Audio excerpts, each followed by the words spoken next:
नमस्कार दोस्तों, संपूर्ण अकेडमी के YouTube चैनल पर आपका बहुत बहुत स्वागत है। दोस्तों आज का जो टॉपिक है बेहद इंटरेस्टिंग टॉपिक है और इस टॉपिक का नाम है शब्द शक्ति। शब्द विचार तो हमने पहले देख लिया है, लेकिन अभी हम बात करेंगे शब्द शक्ति की। देखो, शब्द शक्ति के अंतर्गत काफ़ी सारी चीज़ें अपन को डिस्कस करना है और मैं आपको ये बताना चाहता हूँ कि पिछले टॉपिक में हमने क्या क्या, देखो हमारा क्या क्या कंप्लीट हो गया। हमने एक भाषा का टॉपिक, हमने जो है बहुत इंपॉर्टेंट जो टॉपिक था वो हमने कवर किया और इसके अंतर्गत हमने देखो राजभाषा से लेकर राष्ट्रभाषा, मातृभाषा और संविधान के अंतर्गत राजभाषा को किन किन अनुच्छेद, अनुसूची और भाग के अंतर्गत रखा गया वो भी देखा है हमने। कौन कौन सी भाषा हमने अभी तक, और भाषा का जो टॉपिक है उसमें तो बेहद इंटरेस्टिंग चीज़ें बताई मैंने डायग्राम के माध्यम से, और ये भी बताया कि जो है 14 भाषाएं मूल संविधान में थी और 14 से लेकर 22 तक का सफ़र हमने किस तरीके से तय किया वो भी हमने सारी चीज़ें देखी हैं। 18 उपबोलियों को मैंने 5 उपभाषाओं के अंतर्गत डायग्राम में बनाकर बताया था और उसके बाद ये भी बताया था कि बोली जो है हमारी, बोली जो है कौन कौन सी बोली हैं। 18 बोली हैं और 5 उपभाषाएं कौन कौन सी हैं, और ये मैंने बताया था कि जो है कि कौन सी भाषा को किस लिपि के अंतर्गत लिखा जाता है। तो यहीं से सारे क्वेश्चन उसमें बनते हैं, तो आप ज़रूर से ज़रूर वीडियो को देख लें। और आज अपन जो टॉपिक चालू करने जा रहे हैं वो है आपका शब्द विचार। देखो, शब्द विचार के अंतर्गत कहते हैं हिंदी व्याकरण में किसी भी वाक्य के भाव को समझने के लिए, हिंदी व्याकरण में किसी भी वाक्य के भाव को समझने के लिए उसके अर्थ को और उसके अर्थ को समझना, यही शब्द शक्ति कहलाती है। और देखो, कुछ वाक्य ऐसे होते हैं जिनका अर्थ हर किसी के लिए एक समान होता है, ठीक है। कुछ वाक्य ऐसे होते हैं जिनके अर्थ सभी लोगों के लिए एक समान होते हैं, लेकिन कुछ वाक्य ऐसे भी होते हैं जिनके भावार्थ, जिनके अर्थ हर व्यक्ति, हर श्रोता के लिए हर परिस्थिति में अलग अलग होते हैं, है ना। अभी मैं सारी चीज़ें डिस्कस करूंगा आप लोगों से, आप सिर्फ सुनते लगेंगे। तो कुछ वाक्य ऐसे भी होते हैं, देखो कुछ वाक्य का मैंने क्या बताया कि जिनके अर्थ और भावार्थ सब एक समान ही होते हैं सभी व्यक्तियों के लिए। कुछ वाक्य ऐसे भी होते हैं, लेकिन कुछ वाक्य ऐसे भी होते हैं जिनके भावार्थ और अर्थ हर परिस्थितियों में अलग अलग व्यक्ति अलग अलग निकाल सकता है ना। तो ये सेंटेंस होते हैं। अब देखो, शब्द शक्ति एक्चुअली में क्या है कि शब्द का शाब्दिक अर्थ बोध कराने वाली, मतलब शब्द का अर्थ का बोध कराने वाली शक्ति, बोध कराने वाली शक्ति क्या कहलाती है आपकी? शब्द शक्ति कहलाती है। क्या कहलाती है? शब्द शक्ति कहलाती है। अब देखो, इस शब्द शक्ति की जरूरत क्यों पड़ी? इस शब्द शक्ति की जरूरत इसलिए पड़ी, और जरूरत क्या है, ये हिंदी व्याकरण के अंतर्गत बेहद इंपॉर्टेंट भी है। और देखो क्या क्या रहता है कि जैसे कि अगर मैंने एक शब्द आपके सामने यहाँ पर लिखा, देखना आप सिर्फ चीज़ों को समझते चलना, है ना। आप चीज़ों को समझते चलना, फिर आप एकदम बहुत अच्छी सरल तरीके से मैं आपको समझाने की कोशिश कर रहा हूँ। जैसे मैंने आप लोगों को बताया था कि कुछ सेंटेंस ऐसे होते हैं जिनका अर्थ हमेशा एक समान ही रहता है सभी व्यक्तियों में और सभी परिस्थितियों के अंतर्गत। जैसे अगर मैंने यहाँ पर एक शब्द लिखा हुआ है जिसका मैंने ये लिखा हुआ है शेर, शेर लिखा हुआ है, शेर को हटा दो। बैल लिखा हुआ है, बैल को हटा दो। उसके बाद मैंने लिखा हुआ घर, घर को हटा दो। उसके बाद मैंने लिखा हुआ है कृष्णा, कृष्णा को हटा दो। उसके बाद अपन बात करते हैं यहाँ पर जो है कमल, कमल को हटा दो। तो अभी तक मैंने जितने भी शब्द लिखे हैं, जैसे शुरू से शुरुआत करते हैं। जैसे मैंने लिखा शेर, शेर का अर्थ सभी लोगों के लिए एक जैसा ही, और डिक्शनरी में और जो है सभी जगह शेर को हम शेर ही कहेंगे। ये नहीं है कि हम शेर को क्या कहने लग जाएंगे, बैल कहने लग जाएंगे। बैल, बैल जो है आपको बैल को बैल ही कहा जाएगा, उसका अर्थ सिर्फ बैल ही हो सकता है। आई बात समझ में? जैसे मैंने लिखा घर, तो घर का शाब्दिक अर्थ तो सिर्फ घर ही हो सकता है ना। वैसे ही ऐसी शब्द शक्ति, कुछ ऐसे सेंटेंस रहते हैं और कुछ ऐसी चीज़ें रहती हैं जिनका शाब्दिक अर्थ केवल वही भावार्थ होगा और वही अर्थ होगा। आई बात समझ में? अब हिंदी व्याकरण के अंतर्गत आपको 3 तरीके की शब्द शक्ति पढ़ना है। देखो अपन धीरे धीरे पढ़ेंगे ना, अपन देखो बहुत अच्छी तरीके से पढ़ेंगे और आप सिर्फ देखते चलना। जो मैं आपको सिखाने की कोशिश कर रहा हूँ आप थोड़ा सा समझने की कोशिश करना, है ना, कॉन्सेंट्रेट करना उस चीज़ को। तो मैंने क्या कहता है भाई, शब्द का अर्थ का बोध कराने वाली शब्द शक्ति कहलाती है। अब इसमें यही बात तो कहना चाह रहा है कि भाई ये सेंटेंस की शब्द का अर्थ का जो बोध कराएगा, शब्द के अर्थ का जो बोध कराएगा। अब जो शब्द के अर्थ का बोध कराएगा वही तो क्या कहलाएगी, आपकी शब्द शक्ति कहलाएगी। आई बात समझ में? शब्द के अर्थ का जो बोध कराएगा उसको ही शब्द शक्ति कहा जाता है ना। अब हिंदी व्याकरण के अंतर्गत 3 तरीके की शब्द शक्तियाँ चलती हैं। अपन को 3 तरीके की शब्द शक्तियाँ देखना है। देखो किस तरीके की शब्द शक्तियाँ अपन देखते हैं। हिंदी व्याकरण के अंतर्गत नंबर 1 पर आती है आपकी अभिधा, अभिधा शब्द शक्ति। ठीक है। नंबर 2 की अगर अपन बात करें तो ये आती है आपकी लक्षणा शब्द शक्ति। नंबर 3 पर आती है आपकी व्यंजना।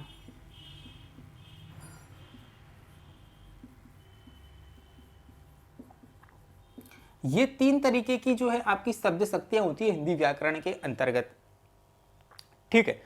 और इनके अंतर्गत भी कुछ चीजें ऐसी हैं जिनके पॉइंट हम डिस्कस करेंगे, है ना। अब सबसे पहले देखो मैं आप लोगों को क्या बताऊंगा। सबसे पहले मैं आप लोगों को यह बताऊं कि भाई अभिधा जो शब्द शक्ति है इसका भाव एवं अर्थ सिर्फ एक ही होता है। और ये क्वेश्चन निश्चित होता है, ये एक ही होता है।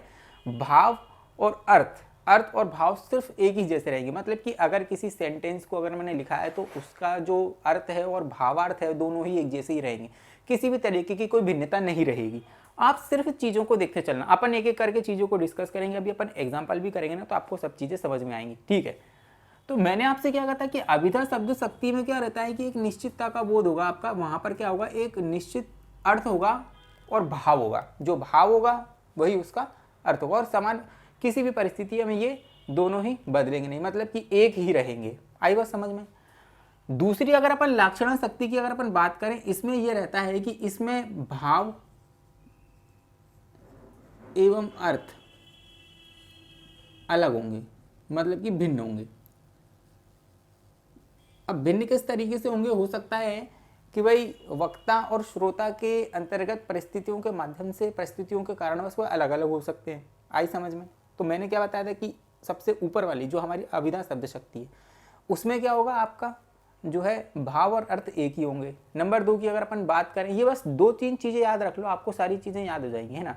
एक तो मैंने क्या कहा कि अभिधा के अंतर्गत एक निश्चित तो होगा अर्थ, भाव और अर्थ दोनों एक जैसे होंगे हर किसी व्यक्ति के लिए। नंबर 2 की अगर अपन बात करें तो मैंने क्या कहा कि भाव एवं अर्थ भिन्न भिन्न हो सकते हैं इसमें, है ना।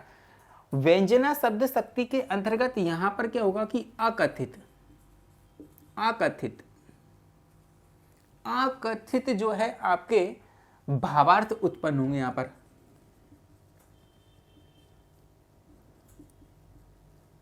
अकथित भावार्थ उत्पन्न होंगे यहाँ के। मतलब कि इसमें अगर मैं पहले बात करूं तो एक समान होना चाहिए, दूसरे में हो सकते हैं कि अलग अलग, और तीसरे में अकथित मतलब कि बहुत सारे, जो बिना के ही कई सारे आपके क्या हो जाएंगे अर्थ इसमें निकलेंगे। वो हर परिस्थितियों में हर एक व्यक्ति के लिए अलग अलग हो सकते हैं, है ना। अब समझना इस बात को। और सेकंड वाले में क्या होगा कि भाव एवं अर्थ भिन्न भिन्न होंगे, लेकिन यहां पर जो है आपसे मैं कहूं तो संज्ञा एवं सर्वनाम, संज्ञा एवं सर्वनाम की विशेषता को भी बताया जाएगा यहाँ पर। अब किस तरीके से बताया जाएगा, एक एक करके सब चीज़ें डिस्कस करूंगा मैं यहाँ पर आपसे। आप सिर्फ चीज़ों को देखते चलना, अभी सारी चीज़ें समझ में आ जाएंगी। देखो अब अपन सबसे पहले चलते हैं नंबर 1 वाले पॉइंट पर। हम क्या चलते हैं, नंबर 1 वाले पॉइंट पर। ठीक है। अब देखो मैं एक एग्जाम्पल आपसे लिखूंगा और आप उसको समझने की कोशिश करना, है ना। अभिधा शब्द शक्ति हमारी क्या कहती है। देखो वे वाक्य जिसका शाब्दिक अर्थ एवं भावार्थ एक समान होना चाहिए। वक्ता एवं श्रोता के लिए वाक्यांश का अर्थ, वक्ता एवं श्रोता के लिए वाक्यांश का अर्थ एक समान ही होगा। आई बात समझ। इससे उत्पन्न भावार्थ को हम क्या कहते हैं, इससे उत्पन्न भावार्थ को हम जो है वाक्यार्थ कहते हैं। ठीक है। अब मैंने आपसे क्या कहा था कि भाई इसके अंतर्गत वक्ता और श्रोता जो है उनके लिए भावार्थ एक समान ही होगा। अब देखो जैसे कि अगर मैंने यहां पर लिखा हुआ है एक एग्जाम्पल कि हिंदी भाषा है। अब ये अगर सेंटेंस मैंने यहां पर लिखा हुआ है तो भाई देखो हिंदी भाषा है, इसका जो शाब्दिक भावार्थ निकल के आ रहा है कि भाई हिंदी क्या है, एक भाषा है, और भाषा क्या है, विचारों को आदान प्रदान करने के लिए एक साधन है। आई बात समझ में। तो इसका जो भावार्थ निकल रहा है, इसका जो भावार्थ निकल रहा है वक्ता के लिए और श्रोता के लिए। जैसे कि अगर मैं यहाँ पर वक्ता हूँ और आप श्रोता हो, तो मैं क्या कह रहा हूँ कि हिंदी एक भाषा है, तो मेरे लिए भी हिंदी एक भाषा है, आपके लिए भी हिंदी एक भाषा है। वैसे ही अगर अपन बात करें कि भाषा, भाषा क्या है, भाषा का शाब्दिक अर्थ मेरे लिए भी क्या निकल रहा है कि भाई भाषा एक साधन है, ठीक है, जिसके माध्यम से विचारों का आदान प्रदान किया जा रहा है। तो वक्ता के लिए, श्रोता के लिए, हर किसी के लिए इसका भावार्थ एवं अर्थ सिर्फ एक जैसा ही निकलेगा। आई बात समझ में? देखो अब अगर मैं यहां पर लिखता हूं कि यहां बैल खड़ा हुआ है ना। अब देखो यहां बैल खड़ा हुआ है, इसका मतलब यहां पर बैल ही खड़ा हुआ है। अब बैल को हम परिवर्तित नहीं कर सकते, बैल में हम कोई संशोधन नहीं कर सकते। हम ये नहीं कह सकते कि बैल का कुछ नाम अलग परिवर्तित कर दो तो घोड़ा बना दो उसको, है ना। मतलब कि अगर मैं आपसे कह रहा हूं कि यहाँ पर बैल खड़ा हुआ है तो मतलब मैं वक्ता, आप श्रोता, मेरे लिए भावार्थ बैल ही रहेगा, आपके लिए अर्थ बैल ही रहेगा।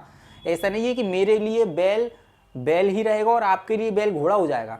आप बात को समझने की कोशिश कर रहा। पहले मैंने आपसे क्या कहा, सबसे पहले मैं वक्ता एवं श्रोता के लिए, किसी भी व्यक्ति के लिए भावार्थ एक ही रहेंगे, अर्थ एक ही रहेंगे, बदलेंगे तो दूसरे में।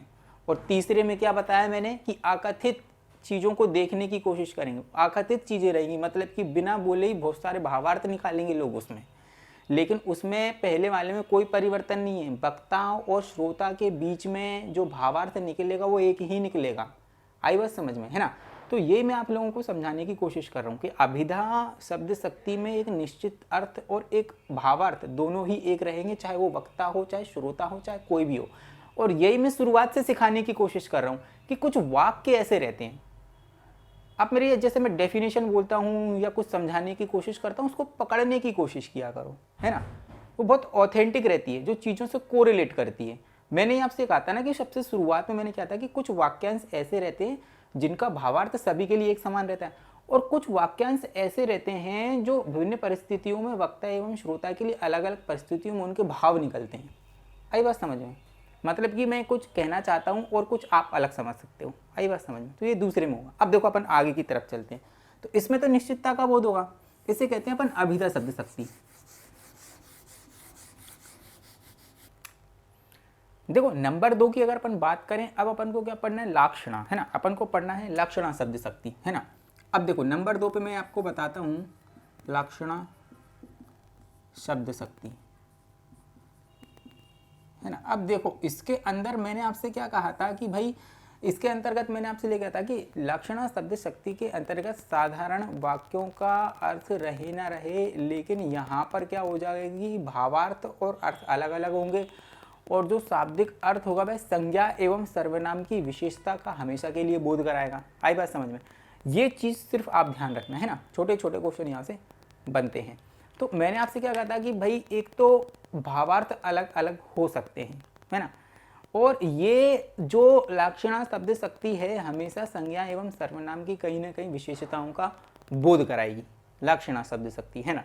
अब देखो जैसे कि अगर अपन बात करें, मैंने यहाँ पर एक एग्जाम्पल लिखा हुआ है। एक तो इसमें क्या हो जाएगा कि साधारण शब्द में, साधारण वाक्यांश में भाव एवं अर्थ भिन्न हो सकते हैं, भिन्न होंगे, और संज्ञा एवं सर्वनाम, संज्ञा एवं सर्वनाम की विशेषता को प्रकट करेंगे, है ना। अब देखो आपको एग्जाम्पल के थ्रू समझ में आएगा। जैसे कि मैंने आपसे क्या कहा कि एक एग्जाम्पल में अगर लिखता हूं कि रामू शेर है, रामू शेर है कि नहीं, रामू शेर है, तो भाई रामू शेर है। अब मुझे बताओ क्या रामू शेर है? शेर है क्या रामू? नहीं, रामू व्यक्ति है। यही तो मैं समझाने की कोशिश कर रहा हूं कि अभिधा में बैल है तो बैल ही रहेगा, घोड़ा है तो घोड़ा ही रहेगा, हिंदी है तो हिंदी रहेगी, मेरे लिए हो, आपके लिए हो, दुनिया के लिए हो।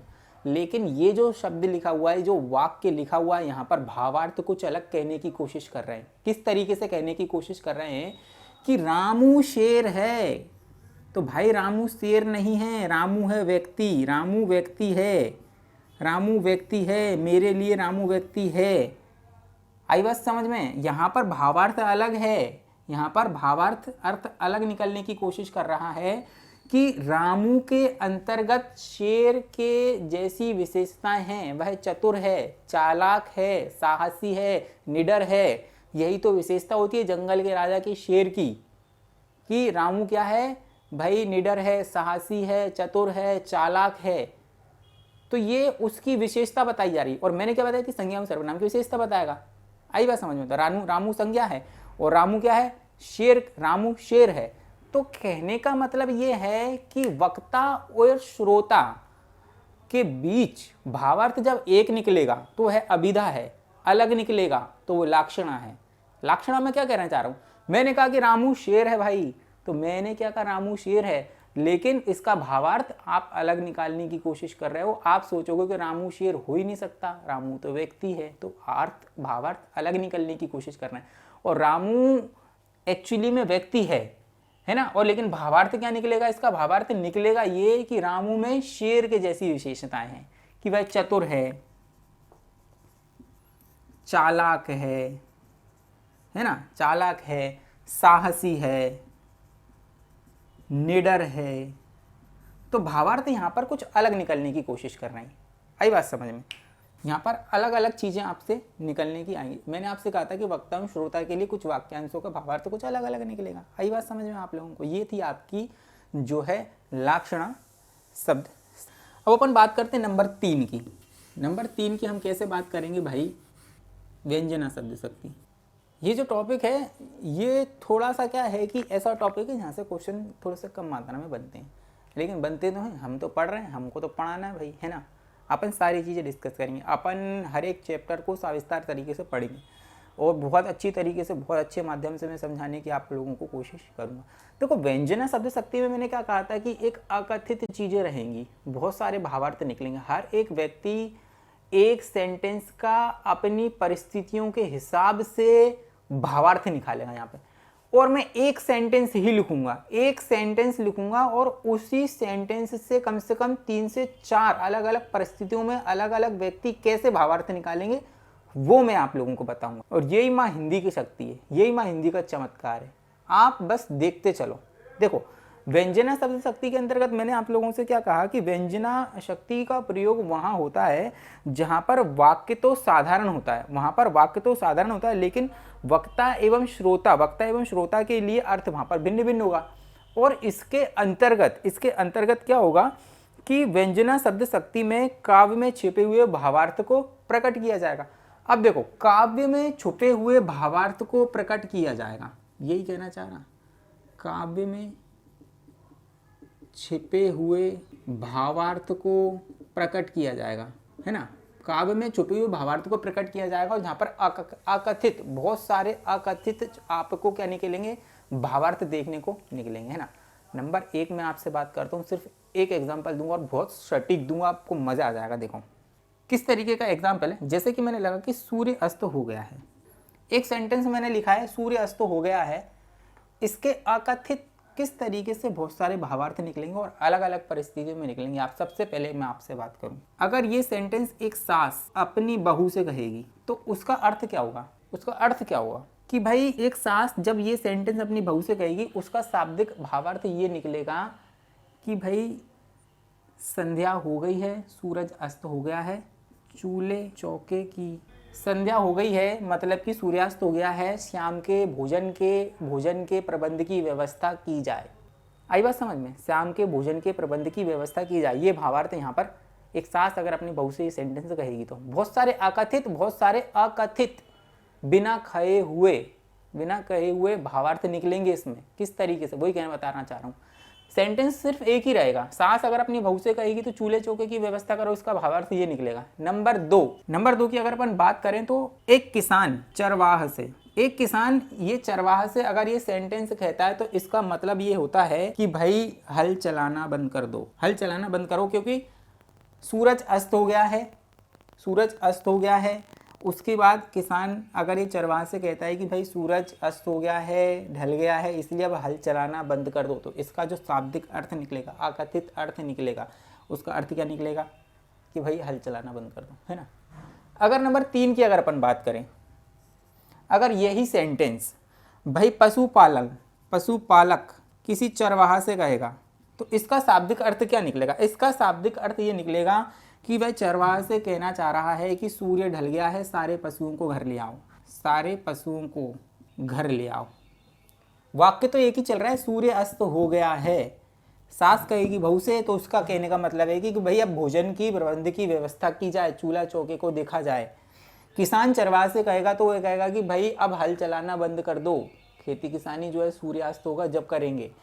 नंबर 3, पशुपालक चरवाहा से कह रहा है कि भाई सारे पशुओं को घर ले आओ। और आपने सुना होगा ना गोधूली बेला, गोधूली बेला कहते हैं कि गोधूली बेला उसे कहते हैं कि जब सूरज सांध्य मतलब कि शाम के समय में जब ढलने की कगार पर होता है और वह अपने अंदर एक लालिमा को समेटे हुए होता है, तो उस समय को गोधूली बेला कहते हैं, जब गाय ढोर पशु पक्षी चारा खाकर जो है घर की ओर प्रस्थान कर रहे होते हैं, उसको हम कहते हैं गोधूली बेला, है ना। अब देखो, पशुपालक चरवाहे से कहता है तो पशुओं को घर ले जाओ।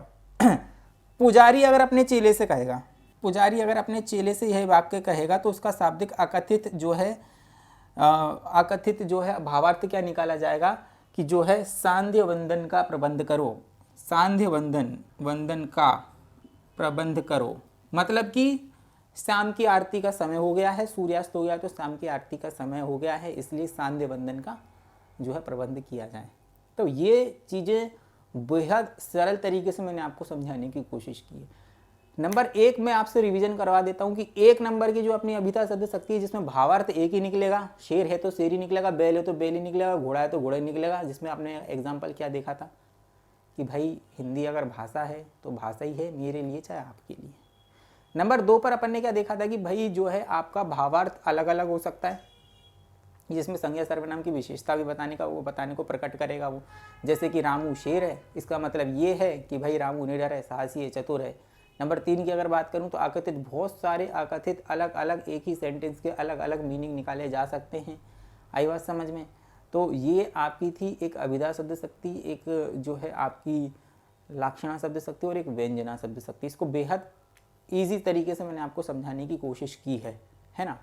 और इससे जो क्वेश्चन बनेंगे बहुत सरल क्वेश्चन बनते हैं, बहुत ही कम क्वेश्चन बनते हैं इससे, है ना। तो ये थी आपकी तीनों की तीनों शब्द शक्ति। अब इसके अंतर्गत भी कुछ एक पॉइंट होते हैं, इनके अंतर्गत भी कुछ सबसेक्शन होते हैं, वो अपन ने अभी अगले वाले टॉपिक में डिस्कस करेंगे, लेकिन वो सब इसी का ही रूप है। अगर आपने ये बहुत अच्छी तरीके से पढ़ लिया तो आप सारे क्वेश्चन बना लोगे। तो ठीक है, अब अपन मिलेंगे नेक्स्ट वीडियो में। और संपूर्ण अकेडमी के यूट्यूब चैनल को ज़रूर से ज़रूर सब्सक्राइब कर लेना, बेल आइकन को भी दबा लेना।